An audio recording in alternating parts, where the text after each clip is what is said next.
Hai guys, selamat datang kembali di channel Oyen GG. Di video kali ini, kita akan melanjutkan cerita Donghua, Battle Truck the Heaven. Ayo langsung aja ke alurnya. Saat pikiran Yuan Liang bergerak saat ini, dan kekuatan jiwa yang kuat langsung menutupi aura mereka. Di mata semua orang, seolah-olah menghilang dalam sekejap. Aku akan pergi dengan suamiku sebentar, dan aku akan beruntung untukmu selama ini. Permaisuri mengangguk, dan ketika dia mendengar kata suami, Yuan Liang tiba-tiba menatap Xiaoyan sedikit mengernyit.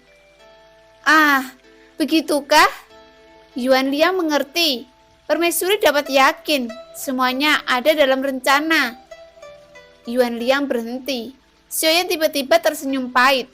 Dan dia menebak bahwa dia adalah anak laki-laki kecil yang dianggapnya sebagai permaisuri.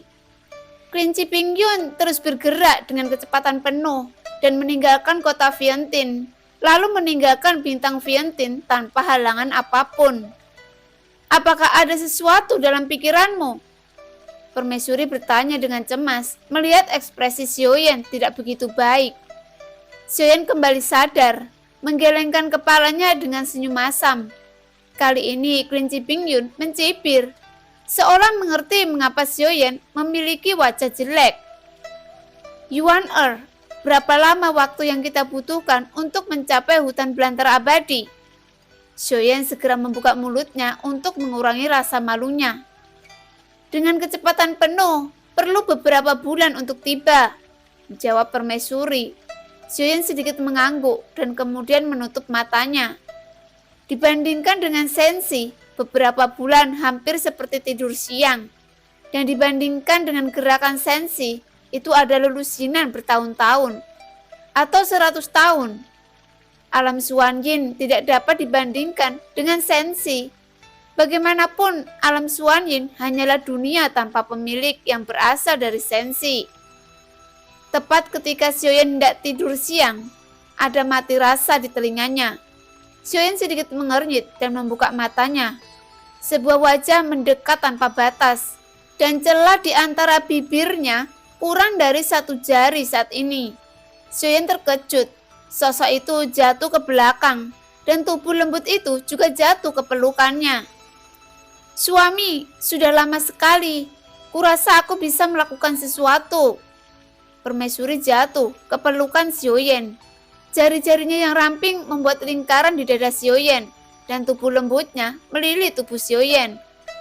Yuan kelinci itu masih di sini. Apakah suamiku berencana untuk tetap seperti ini dengan selirmu sampai hutan belantara abadi? Yuan aku khawatir tidak cocok di sini. Xiaoyan ingin menghindar, tapi dia menemukan bahwa tubuhnya di luar kendali. Permaisuri lebih kejam daripada ratu. Dia tidak memberinya kesempatan untuk melawan, dan untuk tuan dengan paksa menyerang haluan. Xiaoyan hanya bisa menutup matanya, apalagi yang bisa dia lakukan. Jika dia tidak bisa menolak, Xiaoyan sebenarnya menolak di dalam hatinya. Meskipun suami tidak mau mengatakannya dengan mulutnya, tapi menurutku tubuhnya sangat jujur. Suara permaisuri terdengar di telinga Xiaoyan, seakan tidak ada rasa malu sama sekali. Suamiku, jangan khawatir. Selir menyembunyikan auranya, dan tidak ada yang bisa melihat apa yang kita lakukan. Apakah suamiku berani? Xiaoyan tersenyum masam, mengira masih ada kelinci di sini. Sekarang masalahnya telah sampai pada titik ini. Xiaoyan mengeluh bahwa setiap hari tidak boleh dilakukan dan tanahnya tidak berfungsi. Untungnya permaisuri tidak mungkin pergi ke Sensi. Dalam hal ini, masalah ini akan hilang selamanya. Dan Xiaoyan juga dapat bertindak seolah-olah itu tidak pernah terjadi. Jika Cailin dan Sun mengetahuinya, bukankah perlu untuk menjemputnya hidup-hidup?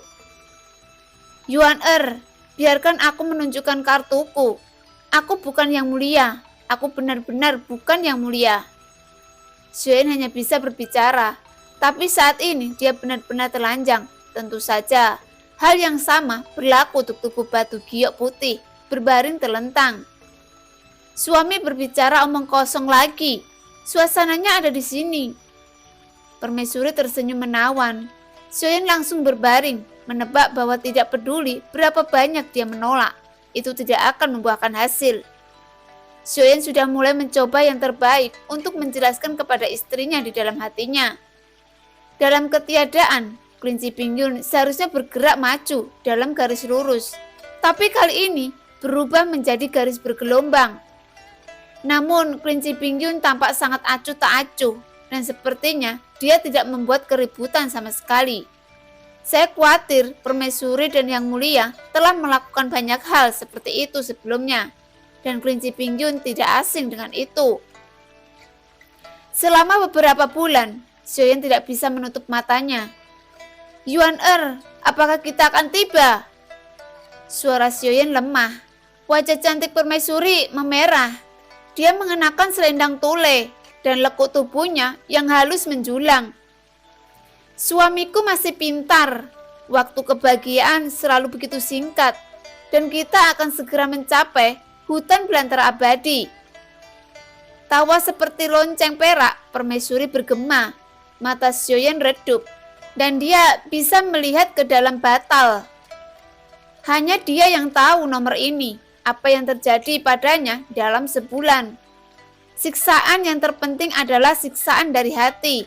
Kebahagiaan tetaplah kebahagiaan, tetapi hati membuat Xiaoyan menderita. Tapi kebahagiaan tetap kebahagiaan. Yuan ada yang harus aku lakukan. Xiaoyan akhirnya bisa mengendalikan tubuh fisiknya saat ini dan perlahan mengenakan pakaiannya dengan ekspresi tanpa cinta. Tidak apa-apa suamiku, apapun permintaannya, aku pasti akan memuaskan suamiku. Tidakkah menurutmu itu tidak cukup? Permaisuri menatap Xiaoyan dengan menawan, dan Xiaoyan segera melambaikan tangannya. Masalah ini, bisakah kamu Yuan untuk merahasiakannya untukku? Gumam Xiaoyan dengan suara rendah, seperti anak kecil yang telah melakukan kesalahan. Kamu menyukai apa yang aku inginkan? Apa yang ditakutkan oleh suamiku? Aku tahu kamu pasti memiliki banyak istri dan selir di Sensi. Tetapi Sensi adalah Sensi, dan dunia nyata Xuan Yin adalah dunia nyata Xuan Yin. Jangan khawatir, aku akan bertanggung jawab. Permaisuri menepuk bahu Xiaoyan, dan Xiaoyan benar-benar hampir menangis saat ini. Aku tidak tahu kenapa, tapi saat ini aku benar-benar merasa seperti menjadi anak kecil. Maafkan aku. Permaisuri tiba-tiba menundukkan kepalanya, seolah dia menyadari bahwa dia telah melakukan sesuatu yang seharusnya tidak dia lakukan. Anda sangat imut, saya tidak bisa menahannya. Itu semua salahku. Permaisuri menggigit bibirnya. Penampilannya tampak sangat menyesal. Xiaoyan tertegun. Kapan dia akan bisa seimut itu? Kata itu diwarnai dengan koneksi. Xiaoyan terdiam, tetapi Permaisuri menekan Xiaoyan lagi di saat berikutnya. Perasaan lembut itu seperti sengatan listrik, membuat Xiaoyan mati rasa lagi. Wanita yang mulia benar-benar bisa memakan orang. Xiaoyan terkejut di dalam hatinya. Dia berpikir bahwa Permaisuri berbeda dari sang ratu. Tetapi butuh beberapa bulan bagi Xiaoyan untuk memahami bahwa Permaisuri sedang dalam keadaan cerah. Sementara Permaisuri diam-diam. Seperti kata pepatah, mudah untuk bersembunyi dari yang terang, tetapi sulit untuk menjaga dari kegelapan. Untungnya di depannya, ketiadaan telah berubah. Bukan lagi kegelapan, tetapi distorsi, warna-warni muncul. Tampak seperti pusaran air di danau yang tenang, yang tidak sesuai dengan ketiadaan di sekitarnya.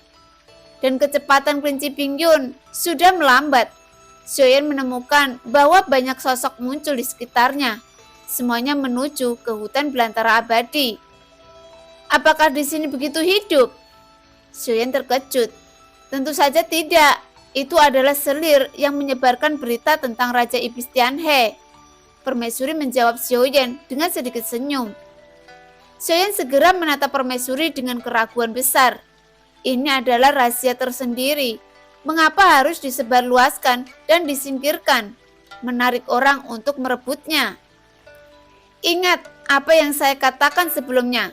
Di hutan belantara abadi, binatang penjaga bukanlah ancaman terbesar. Permaisuri saat berbicara, Xiaoyan menoleh kepala ke samping dan terkejut menemukan bahwa dalam waktu singkat, sang permaisuri telah mengatur ulang pakaian dan riasan halusnya. Seolah-olah tidak ada yang benar-benar terjadi. Apakah ada yang lebih kuat dari binatang penjaga ini di hutan belantara abadi? Tanya Xiaoyan bingung. Sang permaisuri sedikit mengangguk dan kemudian perlahan berkata, di hutan belantara abadi, selain dari binatang penjaga, apa yang benar-benar membuat orang menakutkan adalah aturan misterius yang terkandung di dalamnya. Aturan misterius? Xiaoyan bingung. Ya, hutan belantara abadi adalah ruang unik yang dibentuk oleh jatuhnya banyak makhluk abadi. Ini bukanlah ruangan yang merupakan perpaduan dari keinginan dari pusat kekuatan abadi ini. Meskipun tidak akan langsung dilenyapkan jika Anda memasukinya, begitu kamu menyentuhnya, menurut aturan, jika kamu ingin mundur sepenuhnya, kecuali kamu sangat kuat, kamu pasti akan mati. Permaisuri mengangguk dan menjelaskan, apakah Yuan Er tahu aturannya? Aku tahu beberapa, misalnya, kamu tidak boleh memercikkan darah ke tanaman manapun. Permaisuri menjawab dan Xiaoyan mengangkat alisnya setelah mendengar ini. Ada aturan aneh seperti itu? Begitu kamu menyentuh aturan, apakah seseorang akan langsung dibunuh? Itu tidak benar. Sebelum Anda menyentuh aturan, selama Anda tidak mengambil inisiatif untuk memprovokasi, hutan belantara abadi tidak akan menyerang dengan mudah. Tapi begitu Anda menyentuh aturan, Anda akan menjadi target hutan belantara abadi dan akan menjadi target dari semua perburuan. Apakah ada banyak aturan seperti itu? Xiaoyan mau tidak mau bertanya dan permaisuri sedikit mengangguk. Masih banyak lagi. Setahu saya, misalnya Anda tidak bisa bernyanyi di dalamnya. Anda tidak bisa memaki orang. Anda tidak bisa memanggil seseorang dengan nama aslinya. Dan Anda tidak bisa buang air kecil dimanapun. Xiaoyan tersenyum kecut. Peraturan ini terlalu aneh. Ini semua tentang tidak bisa bernyanyi atau bersumpah. Apa sih yang terakhir yang tidak bisa buang air kecil? Karena hutan belantara abadi terbentuk setelah jatuhnya banyak makhluk abadi. Aturan di dalamnya juga dibentuk oleh sisa keinginan mereka. Aturan yang saya katakan hanyalah sebagian dari mereka, bukan selesai. Tepatnya yang saya tahu hanya sebagian saja. Masih banyak aturan lain. Ini daftarnya untuk Anda lihat. Permaisuri memberi Xiaoyan slip giok yang berisi semua jenis aturan aneh. Dan Xiaoyan terdiam setelah membacanya. Begitu banyak orang akan berani melakukannya, dan orang-orang ini tidak hanya melawan dewa, tetapi lebih banyak dari mereka yang abadi. Jumlah keabadian yang jatuh ke dalamnya bertambah seiring waktu, dan tidak sedikit keabadian yang telah dilenyapkan oleh aturan. Keabadian yang telah dilenyapkan ini telah menghasilkan wasiat baru, sehingga membentuk aturan baru. Arti dari penyebaran dari berita Raja Iblis Tianhe, biarkan orang-orang ini datang ke air berlumpur ini, sehingga kita bisa mengetahui beberapa aturan baru yang belum kita ketahui. Permaisuri menjelaskan, dan Xiaoyan mengerti maksud sebenarnya dari permaisuri. Hanya setelah mendengarkannya, permaisuri yang terlihat lembut dan baik hati menggunakan keserakahan orang. Permaisuri memandang Xiaoyan yang sedikit mengangguk. Baiklah, ayo pergi. Setelah selesai berbicara, Prinsi Bingyun membawa mereka berdua ke dalam kehampaan bengkok yang berwarna-warni. Hanya untuk melihat bahwa kehampaan bengkok itu menelan sosok mereka dalam sekejap. Setelah Xiaoyan dan yang lainnya masuk, masih ada yang berserakan. Banyak orang datang, tetapi mereka tidak segera masuk. Setelah ragu-ragu untuk beberapa saat, mereka hanya menggertakkan gigi dan mengikuti banyak tokoh ke dalamnya. Seakan-akan tidak pernah ada kekurangan orang pemberani dalam proses kultivasi. Tujuan setiap orang mungkin berbeda, tetapi mereka semua memiliki hati yang tidak pernah takut. Jika tidak, orang biasa tidak akan berani memasukinya. Apa yang harus kita lakukan sekarang? Ikuti atau tidak? Setelah sekian lama, mata kedua sosok cantik itu bertemu dan keduanya mengerutkan kening. Aku hampir mati di dalamnya terakhir kali. Kita tidak menyiapkan apapun dan aku khawatir kita akan mati jika kami masukinya. Yuking menggelengkan kepalanya dan berkata, dia bertindak hati-hati, jadi dia sangat perhatian dan dia telah memasuki hutan belantara abadi sebelumnya. Jadi dia jelas tahu bahayanya. Apakah kita menunggu di sini? Meskipun Taiking tidak pernah memasuki hutan belantara abadi, dia secara alami telah mendengar tentang tempat terlarang ini. Langkah kelima Kaisar Abadi mungkin dapat melakukan perjalanan tanpa hambatan kemanapun.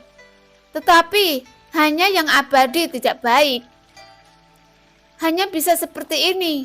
Saya sangat berhati-hati setelah masuk, tapi saya masih menyentuh aturan. Dan aturan ini benar-benar tak terbayangkan. Yuking mengingat pengalamannya memasuki hutan belantara abadi dan sekarang dia tidak bisa tertawa atau menangis. Aku bertemu bajingan, dikutuk dengan santai dan kemudian menyentuh aturan. Segala sesuatu di hutan belantara abadi akan menjadi musuhmu dalam sekejap. Untungnya aku cukup beruntung untuk melarikan diri. Jika tidak, maka akan menjadi nutrisi. Yuking berbicara perlahan. Ketika dia melihat ke belakang dan mengingat dengan hati-hati, Yuking menyadari bahwa orang yang dia temui sengaja menjebaknya dan membuatnya menyentuh aturan dengan wewangian. Kamu tidak bisa bersumpah. Jika dia tidak sengaja melanggar peraturan, bukankah dia akan mati dengan mengenaskan? Karena kutukan, seorang dewa meninggal secara tragis. Jika berita itu menyebar, akan sangat memalukan untuk mati. Tepat ketika keduanya ragu-ragu, seberkas cahaya tiba-tiba melonjak dan kedua gadis itu terkejut lagi.